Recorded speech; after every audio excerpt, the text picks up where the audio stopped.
Thank you, Jolanda. Well, in other news, concern grew for a group of boaters that were stuck at sea for 2 days. But thanks to savvy navigational skills and rescue efforts on the part of the Royal Bahamas Defense Force, BASRA, and the U.S. Coast Guard, the 4 souls on board that 23-foot Century vessel safely made it back on land in one piece. Shane Stubbs caught up with the captain, who was grateful to everyone involved in this rescue.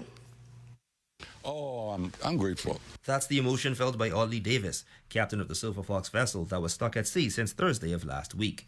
He and 3 others set out on a fishing trip early that morning. The crew is no stranger to fishing trips, but this one turned out to be a story to tell their loved ones. Around 5:03 p.m. that evening, Davis says they were cruising at 35 miles per hour when things began to go south as the engine lost power. Acceleration came down, and so I pulled the power back, and we dropped anchor and went through a process of checking. And after several attempts to restart the engine to no avail, it resulted in the vessel's battery being depleted. And without a kicker motor on deck, there was no choice but to stand pat, something crew member Penny Neely was not worried about. Once God is in the midst, that's all I worry about, and he really kept us. He kept us to the end. Now, a true captain is always prepared, which is why Captain Davis remained unfazed for he and his crew in the time of distress.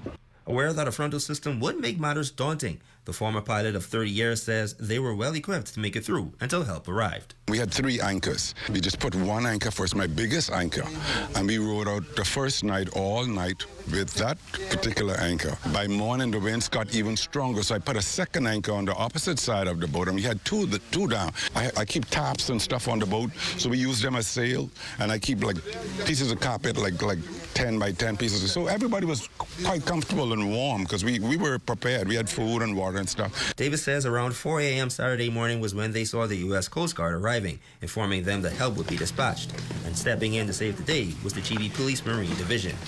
We put all measures in place to go and look for them because, it's a family member, it's a friend, it's a citizen of this country, and we take that serious. And so we mounted all our resources, and we went out to look for them, and like I said, they're here now. For boaters who may be going out on the waters in single-engine vessels, they have these words of wisdom. Nothing wrong with throwing some tarp on your boat, nothing wrong with having extra rope, and nothing wrong with having pieces of carpet and stuff, because the first night was really, really cold. If you're going to go in a single-engine vessel like they were in, carry a starter pack, a kicker pack, so if you experience some engine difficulties, you'll be able to jump-start your engine. Also, make sure carry the proper GPS, carry a phone, Patelco Alive. For the Bahamas Tonight, the Northern Edition, I'm Shane Stubbs.